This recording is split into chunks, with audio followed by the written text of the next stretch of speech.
Hello दोस्तों, स्वागत है आपका एक नए वीडियो में। कैसे हैं आप लोग? आई होप सभी लोग बढ़िया होंगे, स्वस्थ होंगे, मस्त होंगे और अपने एग्जाम की तैयारी में जुटे होंगे। तो आज हम आपके लिए लेकर आए हैं क्विक रिवीजन, जो कि मैथ का होने वाला है। इसमें आपको मैथ के सभी चैप्टर के क्विक रिवीजन मिलेंगे कि उसमें क्या क्या चीज़ें पूछी जाती हैं। फार्मूला, टोटल फार्मूला होगा और इम्पोर्टेंट टॉपिक्स होंगे। तो वीडियो को पूरा देखें, यह आपके एग्जाम के लिए बहुत ही महत्वपूर्ण होगा। अगर आपने इसको देख लिया तो ये कह सकते हैं कि आपका एक बार पूरी तरीके से रिवीजन हो जाएगा। और अगर आप इस चैनल पर नए हैं तो चैनल को सब्सक्राइब करिए और बेल आइकन को प्रेस कर लीजिए। तो चलिए शुरू करते हैं। सबसे पहले चैप्टर नंबर 1 से शुरू करेंगे कि उसमें क्या चीज़ें पूछी जाती हैं। तो पहला चैप्टर जो कि हमारा मैथ का क्या है, वास्तविक संख्याएं होती हैं। वास्तविक संख्याओं में हमारा सबसे क्या क्या चीज़ें इंपॉर्टेंट से हम आपको उसको कवर करेंगे। तो इसमें पहले चीज़ें हम क्या पूछी जाती है, यूक्लिड विभाजन प्रमेय क्या, जो कि यह पूछा जाता है। और यह हमें हमें क्या पता करने के लिए क्या होता है, यह धन पूर्णांकों का एचसीएफ निकालने के लिए होता है। तो यूक्लिड विभाजन प्रमेय क्या क्या होता है, उससे हम किसी दो नंबर के बीच उनका एचसीएफ निकालते हैं। और जैसे मान लीजिए किसी दो धन पूर्णांकों ए तथा बी के लिए दो पूर्ण संख्याएं आर व क्यू इस प्रकार होती हैं कि ए बराबर p b into q plus r, जहाँ आर क्या है, हमारा शेषफल होता है। तो जैसे ए बराबर विभाज्य, बी भाजक, क्यू भागफल तथा शेषफल आर होता है।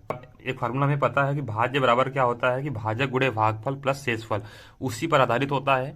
अगर आपको उसके डिटेल में जानना है तो वह यूक्लिड विभाजन प्रमेयिका क्या होती है और कैसे इसका प्रयोग होता है, कैसे शिप निकालते हैं, तो आपको डिस्क्रिप्शन में उसका लिंक मिल जाएगा। इसके लिए मैं आपको सेपरेट वीडियो बनाया हूँ, तो आप जाकर वहाँ से देख सकते हैं। और अगला इसमें पॉइंट है कि धन पूर्णांक संख्याओं के एचसीएफ तथा एलसीएम में संबंध क्या होता है। तो आप तो दो संख्याओं का जो गुणनफल होता है वह उनके संख्याओं का एचसीएफ और एलसीएम के गुणनफल के बराबर होता है। मतलब संख्याओं का गुणनफल ए इंटू बी बराबर एलसीएम इंटू एचसीएफ होता है। तो ये फार्मूला भी इंपॉर्टेंट है आपके लिए।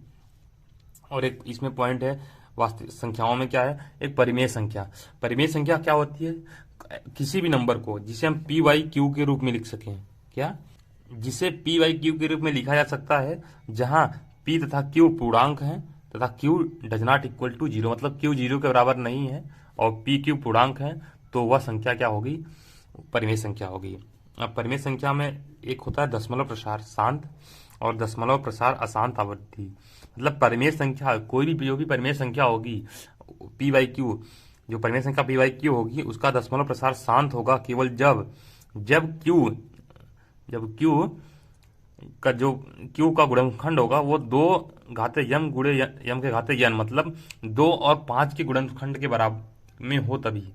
अगर जहाँ यम व यन धन पूर्णांक है, मतलब क्यू का जो गुणनखंड है अगर वो 2 और 5 के रूप में है, तब दशमलव प्रसार शांत होगा। अगर यहाँ पर क्या दिया है, क्यू बराबर यम दो के घाते यम इंटू 5 के घाते यन डज नॉट इक्वल, मतलब अगर ये इसके बराबर नहीं है तब दशमलव प्रसार अशांत होगा। अब अगला पॉइंट है कि अपरिमेय संख्या। अपरिमेय संख्या क्या है कि जिसे हम पी बाई क्यू के रूप में नहीं लिख सकते हैं, और तो उसे वो क्या हो जाती है, अपरिमेय संख्या हो जाती है। इसके बाद अगला चैप्टर है आपके मैथ में कि दो चर वाले रैखिक समीकरण जो युग्म है, यह हमारा चैप्टर है। और इसमें इंपॉर्टेंट टॉपिक क्या है कि रैखिक समीकरण युग्म का ग्राफी विधि से हल। दो रैखिक समीकरणों a1x plus b1y plus c1 बराबर 0, a2x plus b2y plus c2 बराबर 0 के आलेखों को निरूपित करने वाली दो सरल रेखाएं यल तथा यम एक ही ग्राफ पर खींचने पर। पहला पॉइंट क्या है, केवल एक हल होता है यदि यल तथा यम परस्पर प्रतिच्छेदी रेखाएं हों। मतलब जो रेखा का दिया था अगर वो प्रतिच्छेदी रेखाएं हैं तो इस स्थिति में जो a1/a2 और b1/b2 क्या होगा, डज नॉट इक्वल होगा, मतलब बराबर नहीं होंगे। तब क्या होगा, अगर प्रतिच्छेदी रेखाएं होंगी तब। अब दूसरा पॉइंट क्या दिया है, अनंत हल होते हैं यदि यल तथा यम संपाती रेखाएं हों। तो इस स्थिति में क्या होगा, a1/a2 बराबर b1/b2 प्लस c1/c2 होगा। और तीसरा कंडीशन क्या है, कोई हल नहीं होता है यदि यल तथा यम परस्पर समांतर हो। अगर समांतर होगा, परस्पर समांतर होंगे तो उसमें उसका कोई हल नहीं होगा। और इस स्थिति में A1/A2 बराबर B1/B2 और डज नॉट इक्वल C1/C2, मतलब A1/A2 प्लस B1/B2 तो बराबर रहेंगे, लेकिन C1/C2 बराबर नहीं रहेंगे। तो रैखिक समीकरण में से यही इंपॉर्टेंट टॉपिक है। और इसके बाद आ जाता है द्विघात समीकरण। द्विघात समीकरण में क्या है, सबसे इंपॉर्टेंट क्या है, श्रीधराचार्य सूत्र। धराचार्य का सूत्र क्या होता है द्विघात समीकरण को हल करने का, बहुत ही इम्पोर्टेंट, बहुत ही महत्वपूर्ण फार्मूला होता है ये। जैसे यक्स जो मूल आएंगे, यक्स बराबर -b plus minus √B1 B² minus 4AC/2a, और इसका जो d होगा मतलब विव्यक्तिकर होगा, B² माइनस 4AC क्या होता है, विव्यक्तिकर होता है। तो आप इस फार्मूला को याद होना चाहिए, और ये भी इम्पोर्टेंट होता है। इस पर बहुत सारे प्रश्न आपको देखने को एग्जाम में मिल सकते हैं विव्यक्तिकर पर, जैसे आपको 1 नंबर का मिल सकता है, और आपको द्विघात समीकरण हल करने का आपको 1 से 2 नंबर के प्रश्न आ सकते हैं। तो आप इसको याद करके रख सकते हैं। और इसके बाद क्या है, द्विघात समीकरण के मूलों की प्रकृति। इसमें क्या हो जाएगा, यदि B² माइनस 4AC जो बराबर अगर ग्रेटर देन 0 मतलब 0 के बराबर नहीं है, 0 से बड़ा है, तथा पूर्ण वर्ग हो, तो मूल क्या होंगे, वास्तविक, परिमेय तथा असमान होते हैं। यदि B² माइनस 4AC का मान 0 से बड़ा है तथा पूर्ण वर्ग न हो, तब मूल वास्तविक, अपरिमेय तथा और असमान होते हैं। अगर तीसरी कंडीशन क्या है कि B² माइनस 4AC अगर 0 के बराबर हैं तो मूल क्या होंगे, वास्तविक होंगे और समान होंगे। और चौथा क्या है कि B² माइनस 4AC अगर 0 से कम है, मतलब निगेटिव में है, तो मूल वास्तविक नहीं होंगे। और इसमें तीसरा पॉइंट द्विघात समीकरण में क्या है कि द्विघात समीकरण के मूलों का योगफल, द्विघात समीकरण के मूलों का जो योगफल होता है उसका फार्मूला क्या होता है, माइनस यक्स का गुणांक बटे x² का गुणांक, और गुणनफल क्या होता है कि अचर पद बटे x² का गुणांक। जैसे मान लीजिए ax² plus bx plus c बराबर 0, ये समीकरण है। तो इसमें क्या हो जाएगा, -b/a हो जाएगा योगफल, और गुणनफल क्या हो जाएगा, c/a। चलिए अगले चलते हैं।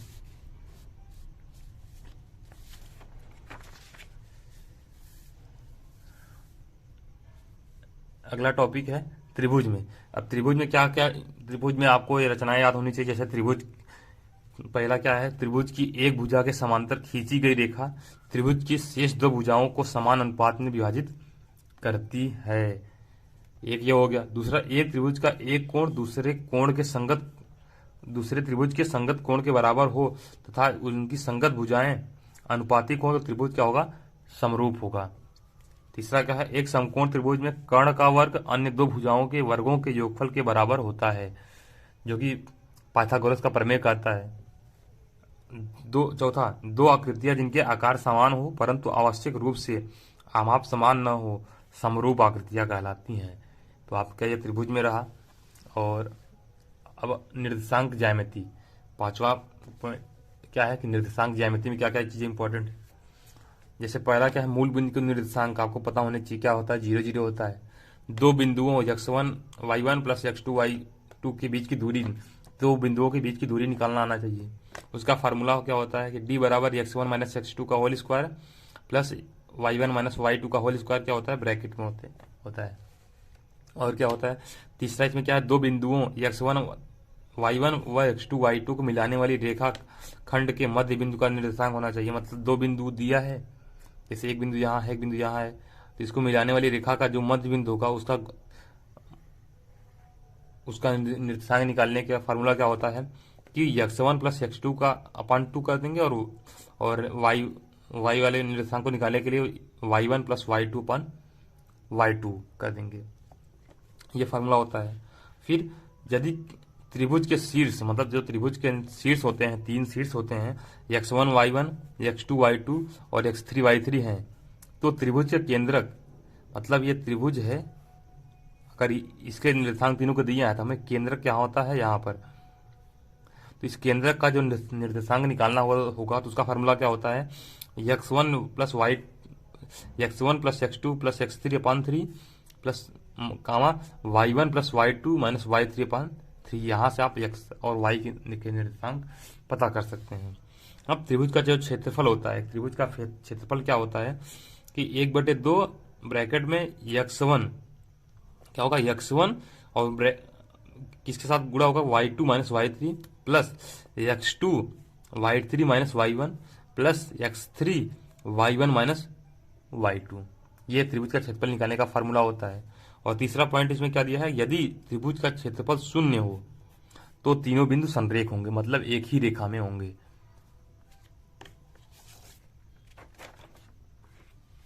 अब त्रिकोणमिति से आप कुछ इंपॉर्टेंट चीज आपको याद रख लेनी चाहिए। जैसे किसी समकोण त्रिभुज में कोण थीटा के लिए क्या होता है, साइन थीटा का फार्मूला क्या होता है, कॉस थीटा का फार्मूला क्या होता है, टेन थीटा का फार्मूला क्या है, सारी चीज़ें हमने आपको लिख कर दे दी है। और इसके पहले भी हमने त्रिकोणमिति के चैप्टर में आपको करवाया था, आप जाकर वहाँ से भी देख सकते हैं, इसका सेपरेट वीडियो है। और आपको इसमें त्रिकोणमिति में आपको ये इंपॉर्टेंट चीज़ आपको याद होनी चाहिए, कोण का 0 डिग्री, 30 डिग्री, 45 डिग्री, 60 डिग्री और 90 डिग्री के वैल्यू पता होनी चाहिए। इसमें साइन, कॉस, टेन, कॉट, सेक, कॉसेक, इतने सारे फार्मूला आपको, मतलब इन सभी के मान आपको याद होने चाहिए। और एक फार्मूला इसमें होता है कि 1 प्लस टेन स्क्वायर थीटा बराबर सेक स्क्वायर थीटा भी होता है, 1 प्लस कॉट स्क्वायर थीटा बराबर कॉसेक स्क्वायर थीटा। ये सभी इंपॉर्टेंट फार्मूला है। और वृत्त में आ जाएंगे तो क्या होगा, वृत्त में आपका होगा, वृत्त का व्यास जैसे होता है 2, वृत्त का व्यास क्या होता है कि 2 इंटू त्रिज्या होती है, मतलब 2r। वृत्त का परिधि क्या होता है, 2 पाई r होता है। वृत्त का क्षेत्रफल क्या होता है, पाई r स्क्वायर होता है। और वृत्त के त्रिज्य खंड का क्षेत्रफल क्या होता है, त्रिज्य खंड का मतलब समझ रहे हैं, वृत्त जैसे मान लीजिए यहाँ बन गया तो ये त्रिज्या हो गया, तो ये मान लीजिए हम दो, मतलब कि दो त्रिज्या के बीच का जो खंड है, ये एक लघु त्रिज्य खंड होता है और एक दीर्घ खंड होगा। तो इसका अगर हमें क्षेत्रफल निकालना है या तो इसका क्षेत्रफल निकालना है तो इसका फार्मूला क्या होता है, ए बराबर थीटा बटे 360 इंटू पाई r स्क्वायर। और जहाँ थीटा क्या त्रिज्य खंड का कोण है, मतलब अगर लघु वाले का निकालना होगा तो इसके यहाँ वाला कोण लिखेंगे, अगर दीर्घ वाले का निकालना होगा तो हम लोग इस यहाँ वाला कोण लिखेंगे। और अगर इसकी लंबाई केवल दिया है, लंबाई में अगर दिया तो आप सीधे से निकाल सकते हैं, ए बराबर 1/2 यल इंटू आर। अगर आयत के बारे में थोड़ा सा आप समझ लीजिए, आयत का परिमाप क्या होता है, आयत वो होता है जिसकी लंबाई और चौड़ाई होती है। और तो उसमें क्या होता है, 2 लंबाई धन चौड़ाई इसका परिमाप होता है, और क्षेत्रफल क्या होता है, लंबाई इंटू चौड़ाई। और वर्ग में आएंगे तो क्या होगा, वर्ग का परिमाप क्या होता है, 4 गुणे भुजा। वर्ग में क्या होता है कि लंबाई और चौड़ाई दोनों बराबर होती है, और क्षेत्रफल क्या होता है, इसका भुजा स्क्वायर होता है। और आगे चलेंगे, आप देख सकते हैं इसके आगे क्या है, पृष्ठीय क्षेत्रफल और आयतन। तो ये भी इंपॉर्टेंट चीज़ें इसमें क्या, जैसे घनाभ होता है, घनाभ आप समझ सकते हैं, जैसे किसी भी चीज़ का डिब्बा आप मान सकते हैं जिसमें लंबाई चौड़ाई ऊंचाई, जैसे मान लीजिए ये है तो इसमें क्या है, ये है घनाभ है, इसमें क्या है, लंबाई भी है, चौड़ाई भी है, प्लस दूसरी चीज़ क्या है, यहाँ ऊंचाई भी है, तो इसको आप घनाभ बोलेंगे। ये होगा माचिस का डिब्बा या कोई भी डिब्बा होता है जैसे, वो क्या होता है, घनाभ होता है। तो यदि घनाभ की लंबाई चौड़ाई इसमें ऐसे बना है तो उस घनाभ को कुल पृष्ठीय क्षेत्रफल, मतलब क्षेत्रफल, कुल पृष्ठीय क्षेत्रफल मतलब चारों तरफ का, तो क्या होगा, 2 लंबाई गुणे चौड़ाई प्लस, तो ये क्या, बी इंटू एच मतलब चौड़ाई गुणे ऊंचाई, प्लस क्या होगा, एच इंटू यल मतलब ऊंचाई गुणित लंबाई। ये क्या होता है, क्षेत्रफल हमेशा स्क्वायर में होता है, आयतन हमेशा घन में होता है, मतलब क्यूब में होता है। तो आयतन, घनाभ का आयतन क्या होगा, लंबाई गुणित चौड़ाई गुणित ऊंचाई। और घनाभ का जो विकर्ण होगा, विकर्ण का मतलब होता है कि एक कोने से लेकर यहाँ तक, मतलब ये विकर्ण होगा जो। तो विकर्ण कैसे निकालेंगे, तो अंडर रूट में l square plus b square plus h square. इसी तरह घन भी होता है, तो घन जैसे वर्ग और आयत में था कि आयत वर्ग में क्या होता है कि लंबाई चौड़ाई बराबर होती है, इसी तरीके से घन में क्या होता है कि लंबाई चौड़ाई तो ऊंचाई तीनों बराबर होते हैं। इसमें यहाँ पर घन का संपूर्ण पृष्ठ का क्षेत्रफल निकालने का फार्मूला 6a स्क्वायर होता है। और घन का आयतन क्या होता है, a क्यूब होता है। और घन का विकर्ण निकालना होगा तो √3a। तो ये फार्मूला आप इंपॉर्टेंट है, आप इसको याद रख सकते हैं, आपको एग्जाम में 1 नंबर के प्रश्न इस पर देखने को मिल सकता है। अब एक होता है लंब वृत्तीय बेलन। तो बेलन ये जैसे कि कोई प्रकार का डिब्बा होता है, जैसे ड्रम होता है, हाँ, या पाइप होती है। तो इस तरीके को क्या बोलते हैं, लंबी वृत्तीय बेलन। मतलब इसमें क्या है, वृत्त भी है और इसका लंबाई भी है, तो क्या होगा, बेलन बन जाता है। तो इसका आयतन क्या होता है, आयतन बराबर क्या होता है, पाई आर स्क्वायर गुणित ऊंचाई। मतलब वृत्त का जैसे क्षेत्रफल था, तो क्या होता है पाई आर स्क्वायर प्लस अगर इसमें ऊंचाई, तो आयतन का फार्मूला क्या होता था, पाई आर स्क्वायर एच, और वक्र पृष्ठ क्या है कि 2 पाई आर एच, और संपूर्ण पृष्ठ इसका क्या हो जाएगा, 2 पाई आर एच प्लस आर। तो ऐसे लंब वृत्तीय शंकु क्या है, शंकु मतलब जैसे समझ सकते हैं कि ये आइसक्रीम जो होता है आती है, या तो आप जोकर का टोपी समझ सकते हैं, और या तो फिर आपको बर्थडे में जो टोपी आप पहनते हैं या छोटे बच्चों को पहनाते हैं बर्थडे टोपी, उसको क्या बोलते हैं, शंकु। तो उसका आयतन क्या होता है कि 1/3 पाई आर स्क्वायर एच, वक्र पृष्ठ क्या होता है पाई आर एल। एल क्या है कि ये तिरछी लंबाई है, और एच क्या है उसकी हाइट है, मतलब बेस से, और संपूर्ण पृष्ठ पाई आर एल प्लस आर, और तिरछी ऊंचाई क्या है कि क्या है, तिरछी ऊंचाई जो एल निकालने का फॉर्मूला क्या है, r square plus h square. मतलब वक्र पृष्ठ और संपूर्ण पृष्ठ को आप समझ सकते हैं। वक्र पृष्ठ मतलब क्या होता है कि जो बाहरी से बाहर भी हमें दिख रहा है, उसको क्या बोलते हैं, वक्र पृष्ठ। और संपूर्ण पृष्ठ का मतलब उसके चारों तरफ का, मतलब जैसे इसमें क्या, अगर हम ये अगर हम रख देंगे तो ये ढक जाएगा। तो अगर हम बाहर का ही अगर क्षेत्रफल निकाल रहे हैं तो उसको वक्र पृष्ठ बोलेंगे। लेकिन अगर हम नीचे का भी ले लेंगे, इसके बेस का भी ले लेंगे, तो क्या होगा, संपूर्ण पृष्ठ हो जाएगा। और एक बचा क्या, गोला। अब गोले का आयतन समझ लीजिए, गोले का आयतन क्या होता है, 4/3 पाई आर क्यूब, और गोले का संपूर्ण पृष्ठ होता है क्षेत्रफल 4 पाई आर स्क्वायर होता है। और अर्धगोला बन जाएगा, अर्धगोले का जो आयतन होगा तो संपूर्ण गोले का जो आधा हो जाएगा। तो ये 4/3 था, ये 2/3 हो गया, पाई आर क्यूब हो गया। लेकिन अर्धगोले का जो संपूर्ण पृष्ठ होता है वो क्या होता है कि 3 पाई आर स्क्वायर होता है।